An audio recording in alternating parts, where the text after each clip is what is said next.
Iya atau tidak? Sama jawab. Dua orang ini juga yang bisa buat neraka di rumah. Maka itu suami istri, kapan anak-anak kita bisa pulang, bisa berkata aku mau pulang? Makin hari kita melihat makin jauh orang berkata pulang, bahkan gak ada lagi. Karena apa? Papa mamanya gak harmonis. Mau pulang kemana? Maka itu jumlah street kids, anak-anak jalanan bertambah banyak. Karena gak bisa berkata pulang. Mau pulang kemana? Di Jakarta kita tahu, di banyak kota besar Amerika juga pasti rumah-rumah selebritis yang harganya jutaan dolar. Di Indonesia kita lihat rumah yang miliaran dolar, yang menikmati pembantu-pembantu mereka. Betul nggak sih? Pemiliknya jarang pulang.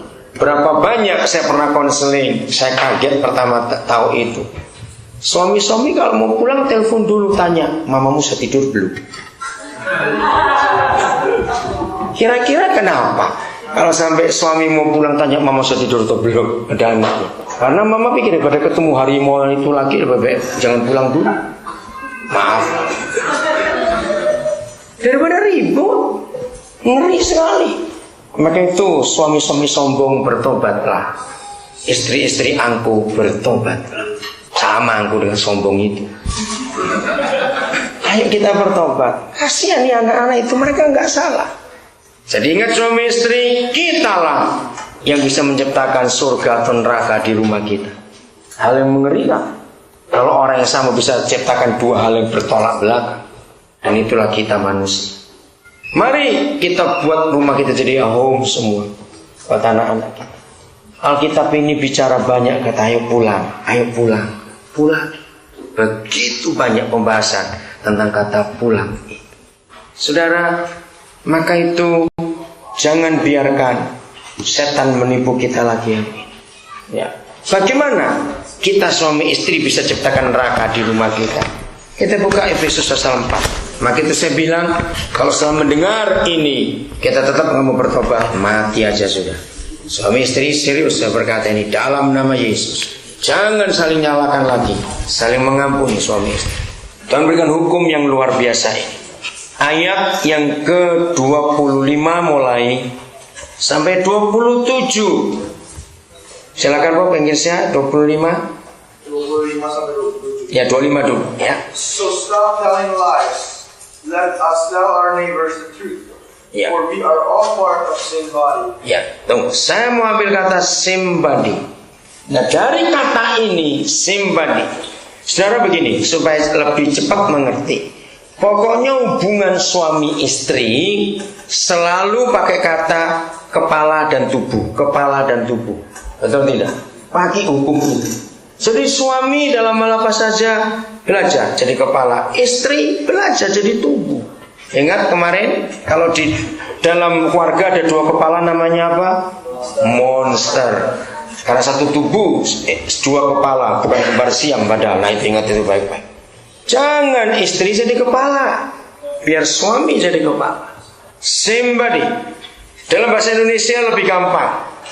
Jangan ada dusta, buanglah dusta satu di antara yang lain. Karena kita sesama anggota tubuh. Suami istri, kapan kita berdusta? Ternyata suami istri berdusta itu kalau lagi ada dosa. Betul tidak? Kalau nggak ada dosa, nggak usah berdusta. Karena saling takut ketahuan. Maka itu buang dusta. Karena kita ini sesama anggota tubuh. Nah saya berikan ilustrasi ini. Saudara masih ingat kata gerak refleks dalam tubuh kita? Pernah tahu nggak gerak refleks? Oke, contohnya apa? Cepat nggak gerak refleks? Cepat tidak? Sangat cepat. Tidak ada manusia bisa buat kecepatan seperti itu. Jadi gini gerak refleks itu. Kalau di ujung kaki kita nyentuh api, ingat saudara? Itu kalau kita lihat jalan prosesnya itu lama. Jadi begitu ujung kaki merasa, langsung syaraf ujung itu kirim berita ke saraf pusat. Bayangkan itu jalan berapa meter? Bisa bayangkan? Nah, ketika sampai saraf pusat itu diolah. Ini cepat ngolahnya, panas. Tahu hasil panas dia olah lagi, tarik. Nah, waktu berita tarik itu dia turun lagi Bisa bayangkan? Itu nggak kurang dari 1 detik, panas langsung. Padahal itu prosesnya. Nah, saya cuma punya istilah. Maka itu kalau saraf Jawa ini celaka. Tahu kata saraf Jawa? Dia bilang panas, terus naik pelan, naik jalan diolah, keburu matang itu sudah.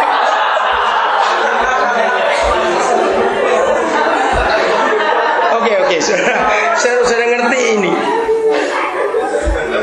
Ngerti nggak maksudnya? Ini gerak refleks itu luar biasa cepat sekali.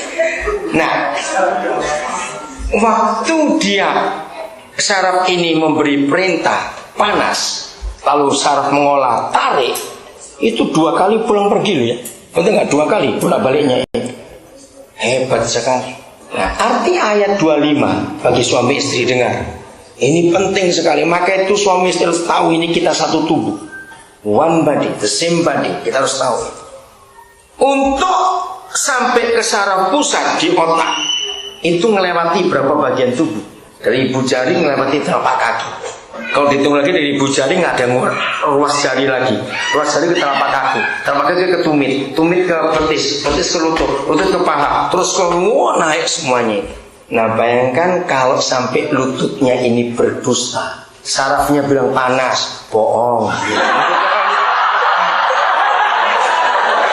Banyak ngerti ilustrasi ini, bohong. Gitu. Maka perintahnya balik, oh nggak panas. Hati stop, ada yang bohong di sini, ada yang dusta.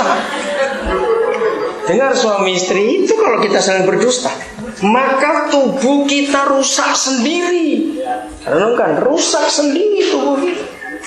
Sama seperti perut ini lapar, sarafnya bunyi korok-korok gitu. Tapi di bagian lain bilang bohong, enggak, dia pura-pura kok itu. Maka perintah nggak sampai ke pusat. Oh nggak lapar, dia bohong-bohong. Betapa celakanya tubuh. Ngerti saudara? Maka itu suami istri jangan ada dusta, harus terbuka. 26 dapat. 26, maka itu uang pun nggak boleh dirahasiakan. Saling terbuka, dipakai bersama-sama. Oke, 26 silakan. And don't sin by letting anger control you.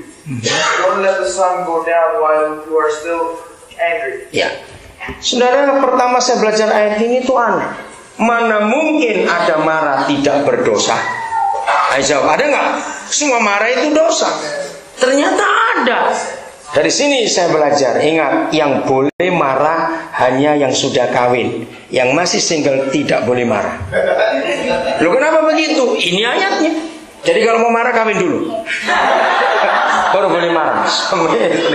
Hebat firman ini. Kenapa? Marah yang tidak berdosa cuma satu kondisinya. Kalau matahari sudah terbenam, jadi kalau summer marahnya enak, panjang sekali. Iya toh, karena mataharinya tenggelamnya malam, lama sekali. Mengapa harus matahari terbenam? Selesai. Kenapa nggak ada kata waktu yang lain? Kembalikan dalam Ibrani 13 ayat 4 tadi. Karena kalau sudah matahari terbenam berarti sudah malam, orang harus naik ke tempat tidur. Betul tidak? Jadi ketika suami istri sepanjang hari itu marah, maka begitu matahari terbenam, ayo bertobat, saling mendoakan, berdamai. Karena kita mau naik ke tempat tidur. Tempat tidur kita sebagai apa tadi? Tahta Tuhan. Surga ada di situ. Jadi kalau kita suami istri naik ke tempat tidur sambil marah, maka kita mengotori tempat tidur kita. Ingat Ibrani 12 ayat 14, catat ayatnya. Ibrani 12 ayat 14. Dikatakan begini, berusahalah hidup damai dengan semua orang, sebab tanpa kekudusan, ya Bob kamu boleh baca Ibrani 12 14. Sebab tanpa kekudusan tidak ada orang bisa memandang Tuhan. Ya Ibrani 12 ayat 14. Work at living in peace with everyone. Everyone. Ya. Terus? And work at living a holy life. Ya. For those who are not holy will not see the Lord. Ya. Kalau tidak kudus, tidak melihat Tuhan, kudus di situ karena nggak mau berdamai dengan semua orang. Istri, suami, orang atau kucing? Loh, jawab, saya tanya ini. Orang atau kucing? Ya nggak ada orang yang sama kucing. Jadi suami saya harus berdamai kalau mau naik ke tempat tidur. Kalau tidak damai, nggak ada Tuhan di situ. Dan ayat ini luar biasa. Papa tidak memberi batas berapa kali terbenam. Itu luar biasa indahnya. Jadi suami istri marahlah tiap hari. Pokoknya sore beres, besok lanjut boleh. Terus begitu. Pagi marah, siang marah, sore beres, besok lanjut. Bayangkan kurang enak apa? Amin. Kurang enak apa? Dikasih kesempatan marah, masih mau cerai lagi, goblokmu itu. Jangan tersinggung saya ngomong. Jadi marah itu boleh pagi, siang saja, sore tidak. Amin kan cepat. Enak tau jadi suami istri boleh marah seperti itu. Asal sore kita berdamai, ampuni, selesaikan. Sungguh nggak ada Tuhan seperti Tuhan kita, katakan amin. Yang firman-Nya sehebat ini, saudara. Tuhan baik. Kalau sudah 3 tahun tiap hari marah, kan bosan sendiri. Betul nggak? Kalau nggak bosan, keterlaluan kamu udah gitu aja. Masih 3 tahun marah-marah terus. Kalau sudah 20 tahun kawin, 30 tahun kawin, lebih celaka lagi kalau marah-marahan terus. Masa kita nggak mau belajar dari kesalahan yang ada?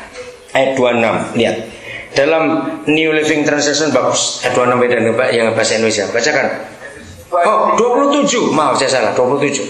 For anger gives a foothold to the devil. Ya, kemarahan itu, kalau saya pakai istilah, memberi sarang kepada iblis. Jadi kalau suami istri sudah berminggu-minggu, berarti sudah berapa puluh kali matahari terbenam dan belum damai. Ingat, 1 hari saja suami istri nggak mau berdamai, setan langsung bersarang di rumah kita. Saya punya istilah ini, setan itu kalau beranak lebih cepat jadi nyamuk.